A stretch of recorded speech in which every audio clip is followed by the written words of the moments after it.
Hey, thanks for stopping around. My name is Len David Hart, and I'd like to just point out some things on aluminum trim work, cap and windows. This is getting to be a thing of the past. Normally nowadays, there's vinyl trim where they eliminate the trim altogether. The windows have an edge on them, like this Andersen window here, and you would just butt your J channel up to it. Anyway, to kind of get away from what I was talking about there just a minute ago, sometimes you do have to do an aluminum trim work job yet. And I just wanted to point out how I do this.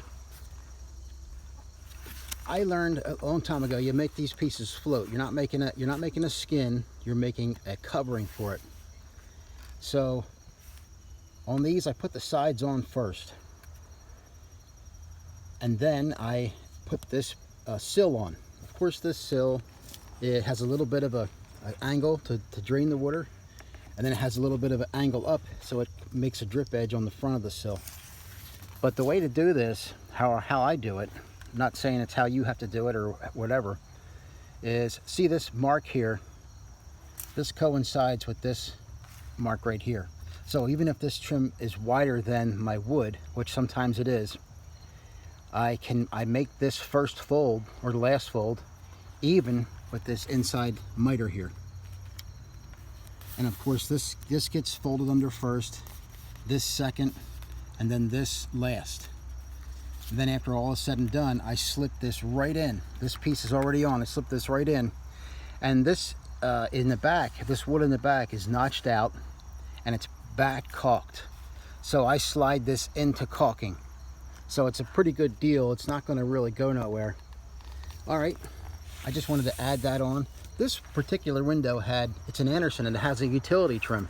So I took advantage of it, and it's kind of like an old farmhouse. So I did try to keep the, the farmhouse look with a sill.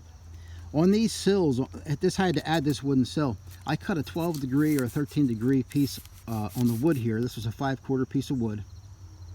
And then I left the front one wild, and I actually planed it to plumb. I like to see this nice and straight when I look on a siding job. I don't want to see the bottom cocked out or the top cocked out. There's no excuse for that if you got a planer and you got an aluminum brake.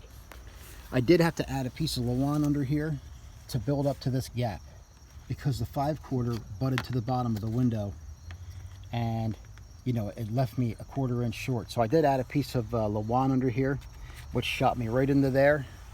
This can all get bead of caulk and be done. Now on the sides here, I'm just going to put J channel.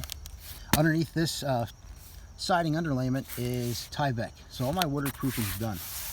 All right, just thought I'd show you that for a minute. And there's some other work. That's how I do the top. I always cover this end over because sometimes if they're not the same width on this side and on the top, you'll have it uneven. So you got to always leave that little bit there, and then I wrap it around. Anyway, that's some points on capping a window. That's how I do it. Again, my name is Len David Hart. Have a nice day. Take care.